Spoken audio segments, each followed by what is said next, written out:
বিগত কিছুদিন টানা প্রবল বর্ষণের ফলে খয়েরপুর বিধানসভার বিভিন্ন এলাকায় সাধারণ জনগণের বসতঘর যানবাহন ব্যাপকভাবে ক্ষয়ক্ষতি হয়েছে। পুরাতন আগরতলার অন্তর্গত বাইপাস সংলগ্ন কুড়িবাড়ি এলাকায় 7 পরিবারের এবং সুব্রত চক্রবর্তীর বসতঘর এবং যানবাহন প্রাকৃতিক দুর্যোগের কারণে ভেঙে পড়ে। পশ্চিম নওগাঁও হারাদন চৌমুনি এলাকার উত্তম দেববর্মা এবং সুবল দেববর্মার বসতঘর এবং লালটিলার রঞ্জিত ধর নামে এক বসতঘর খুবই গুরুতরভাবে ধসে পড়েছে। আজ এই এলাকা বিভিন্ন কার্যকর্তাদের নিয়ে পরিদর্শনে যায় এবং ক্ষতিগ্রস্তদের হাতে কিছু অর্থরাশি তুলে দেন বিধায়ক রতন চক্রবর্তী।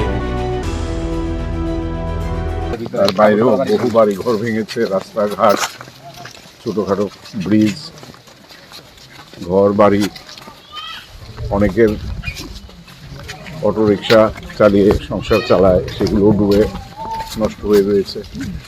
ব্যাপক ক্ষতি হয়েছে। এছাড়া কৃষকদেরও ক্ষতি হয়েছে, শস্য নষ্ট হয়েছে। তো সব মিলিয়ে এখন প্রশাসন সহ আমরা জনপ্রতিনিধিরা, পঞ্চায়েত, বিভিন্ন স্বেচ্ছাসেবী প্রতিষ্ঠান, ক্লাব, ধর্মীয় প্রতিষ্ঠান সবাই মিলে এই উদ্ধার কার্য এবং সেবা কার্য চালিয়ে যাচ্ছেন।